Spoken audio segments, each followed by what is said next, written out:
पंचदेव प्रार्थना एक शक्तिशाली मंत्र है। प्रातःकाल सच्चे मन से इसे सुनने से जीवन के सभी दुख तुरंत दूर होने लगते हैं। पंचदेव प्रार्थना को प्रतिदिन सुनने से जीवन के असंभव कार्य भी संभव हो जाते हैं। तो आइए सुनते हैं यह पंचदेव प्रार्थना। गजाननं भूतगणादिसेवितं कपित्थजम्बूफलचारुभक्षणम् उमासुतं शोकविनाशकारकं नमामि विघ्नेश्वर पादपङ्कजम्। कर्पूरगौरं करुणावतारं संसारसारं भुजगेन्द्रहारं सदा वसन्तं हृदयारविन्दे भवं भवानी सहितं नमामि। शान्ताकारं भुजगशयनं पद्मनाभं सुरेशं विश्वाधारं गगनसदृशं मेघवर्णं शुभांगं लक्ष्मीकान्तं कमलनयनं योगिभिर्ध्यानगम्यं वन्दे विष्णु भवभयहरं सर्वलोकैकनाथम्।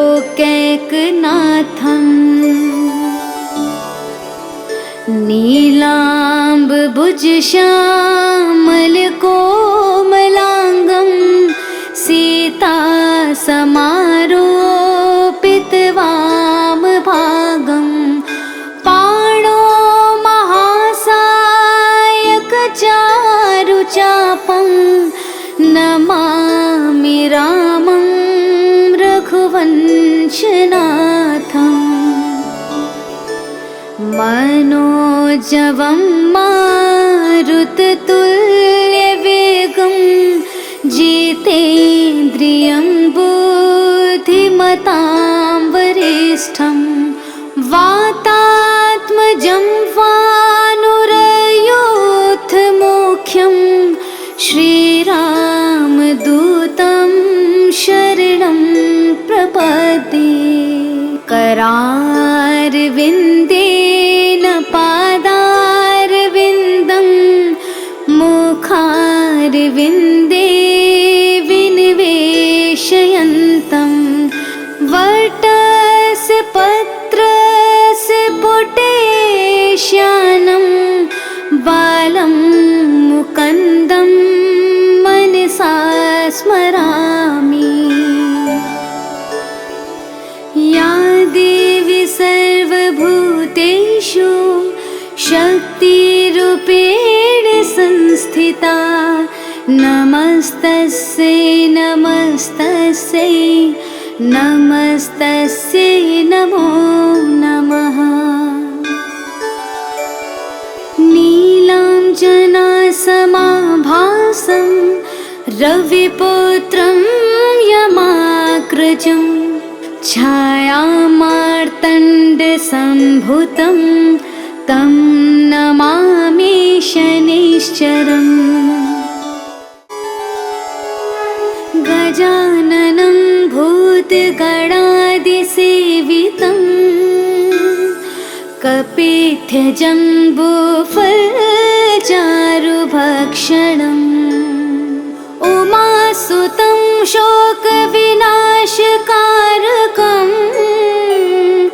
नमामि विघ्नेश्वर पादपङ्कजम्। कर्पूरगौरं करुणावतारं संसारसारं भुजगेन्द्रहारं सदा वसन्तं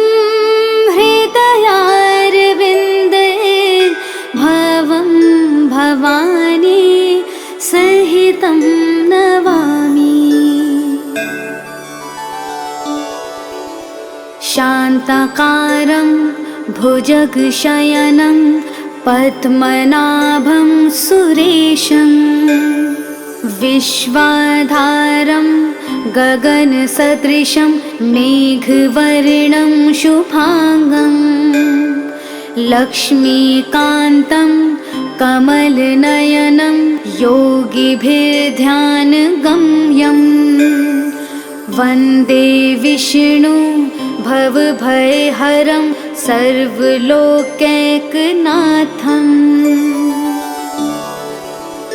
नीलाम्बुजश्यामलकोमलाङ्गं सीतासमारोपितवामभागं पाणो महासायकचारुचापं नमामि रामं रघुवंशनाथम् मनोजवं मारुततुल्यवेगं जितेन्द्रियं बुद्धिमतां वरिष्ठं वातात्मजं वानुरयूथमुख्यं श्रीरामदूतं शरणं प्रपद्ये करारविन्देन पादारविन्दं मुखारविन्दे विनिवेशयन्तं वटस्य पत्रस्य पुटेश्यानं बालं मुकुन्दं मनसा स्मरामि। या देवी सर्वभूतेषु शक्तिरूपेण संस्थिता नमस्तस्यै नमस्तस्यै नमस्तस्यै नमो नमः।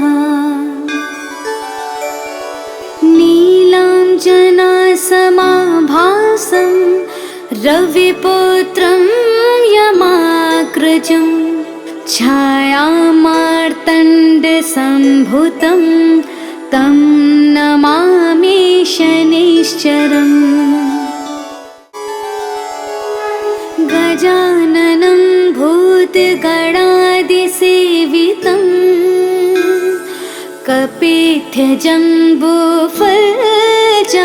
कपित्थजम्बूफलचारुभक्षणम् उमासुतं शोकविनाशकारकं नमामि विघ्नेश्वरपादपङ्कजम् कर्पूरगौरं करुणावतारं संसारसारं भुजगेन्द्रहारं सदा वसन्तं हृदयारविन्दे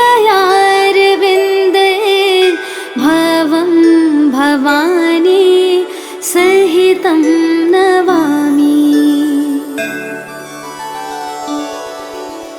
शान्ताकारं भुजगशयनं पद्मनाभं सुरेशं विश्वाधारं गगनसदृशं मेघवर्णं शुभांगं लक्ष्मीकान्तं कमलनयनं योगिभिर्ध्यानगम्यं वन्दे विष्णु भवभयहरं सर्वलोकैकनाथम्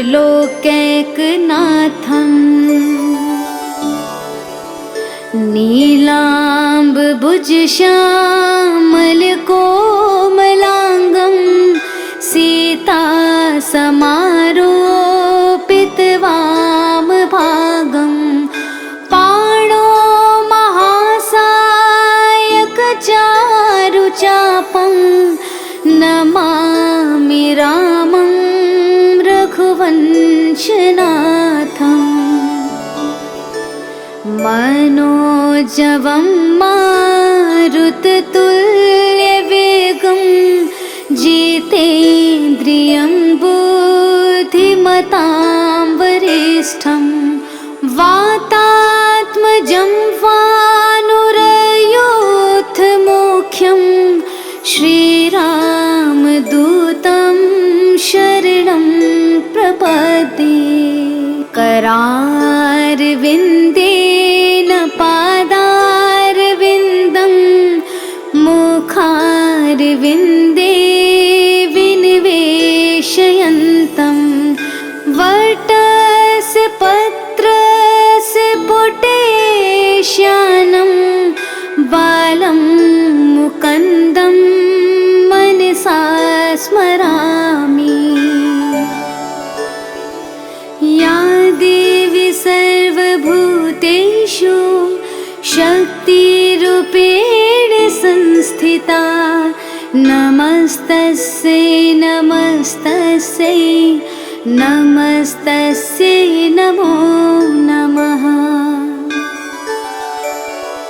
नीलाञ्जनासमाभासं रविपुत्रं यमाग्रजं छायामार्तण्डसम्भूतं तं नमामि शनैश्चरम्।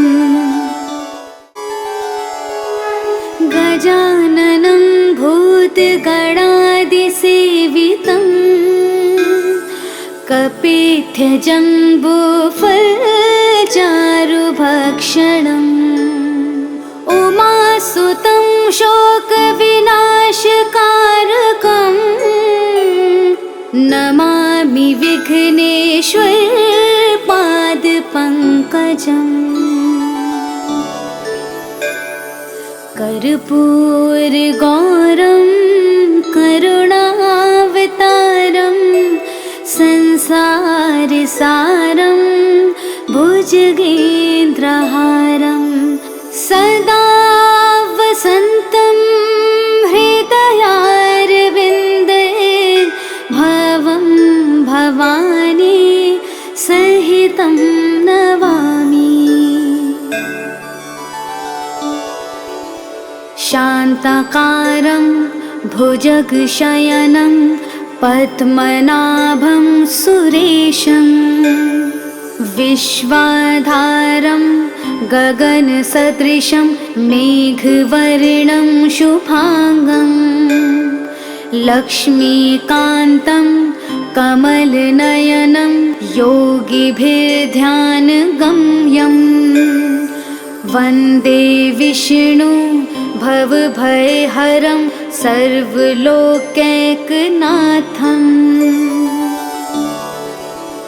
नीलाम्बुजश्यामलकोमलाङ्गं सीतासमारोपितवामभागं पाणो महासायकचारुचापं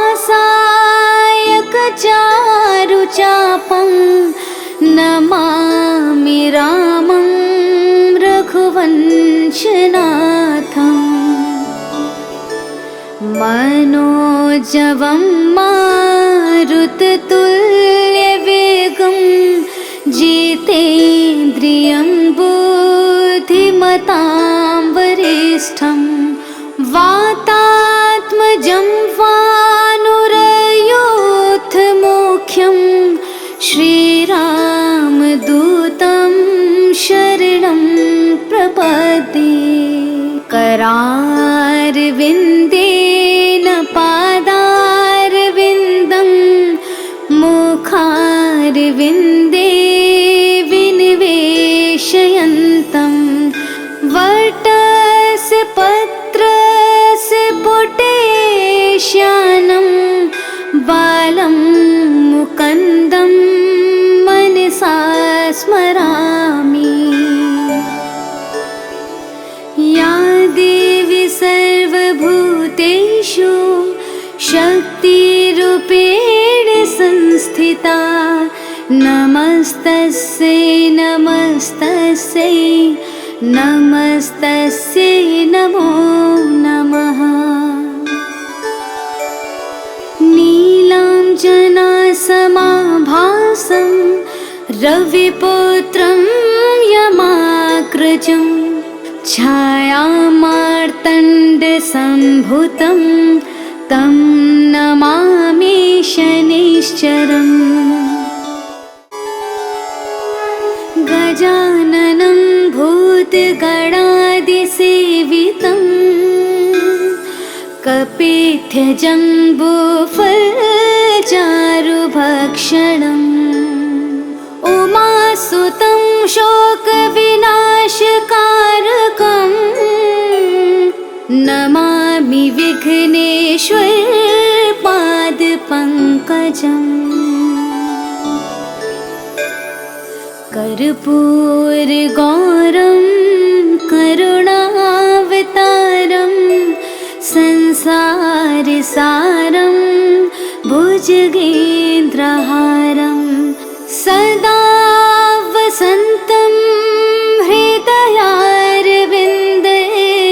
भवं भवानी सहितं नमामि।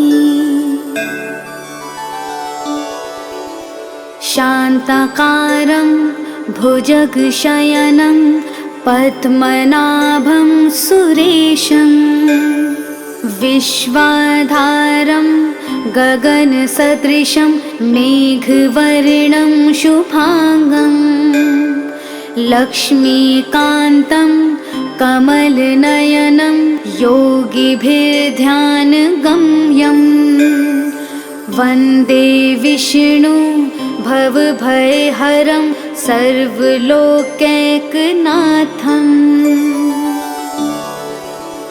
नीलाम्बुजश्यामलकोमलाङ्गं सीतासमारोपितवामभागं पाणो महासायकचारुचापं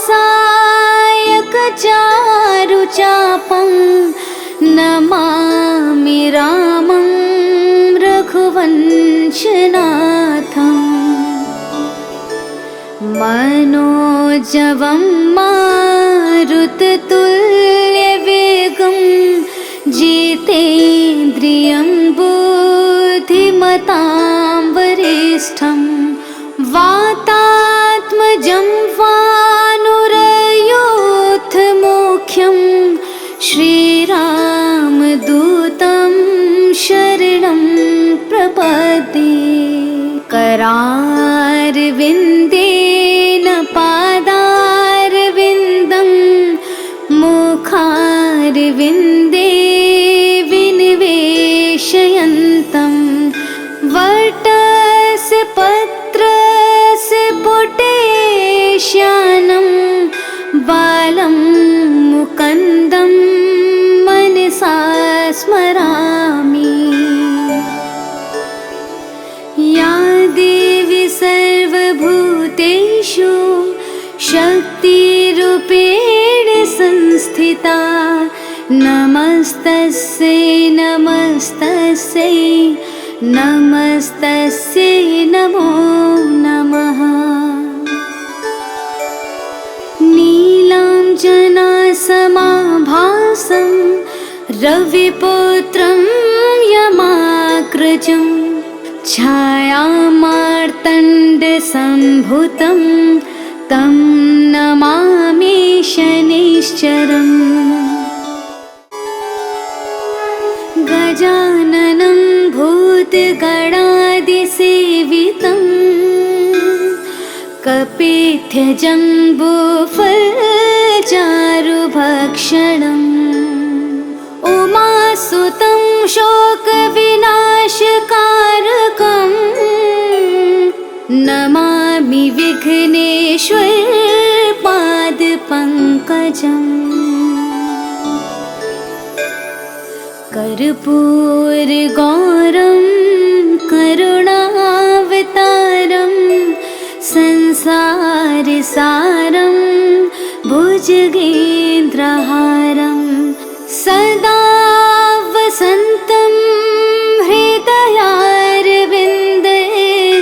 भवं भवानी सहितं नमामि। शान्ताकारं भुजगशयनं पद्मनाभं सुरेशं विश्वाधारं गगनसदृशं मेघवर्णं शुभांगं लक्ष्मीकान्तं कमलनयनं योगिभिर्ध्यानगम्यं वन्दे विष्णु भवभयहरं सर्वलोकैकनाथम्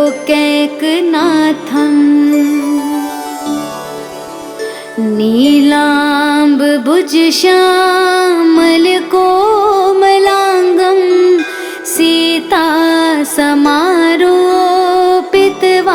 सीतासमारोपितवामभागं पाणो महासायकचारुचापं नमामि रामं रघुवंशनाथम् मनोजवं मारुततुल्यवेगं जितेन्द्रियं बुद्धिमतां वरिष्ठं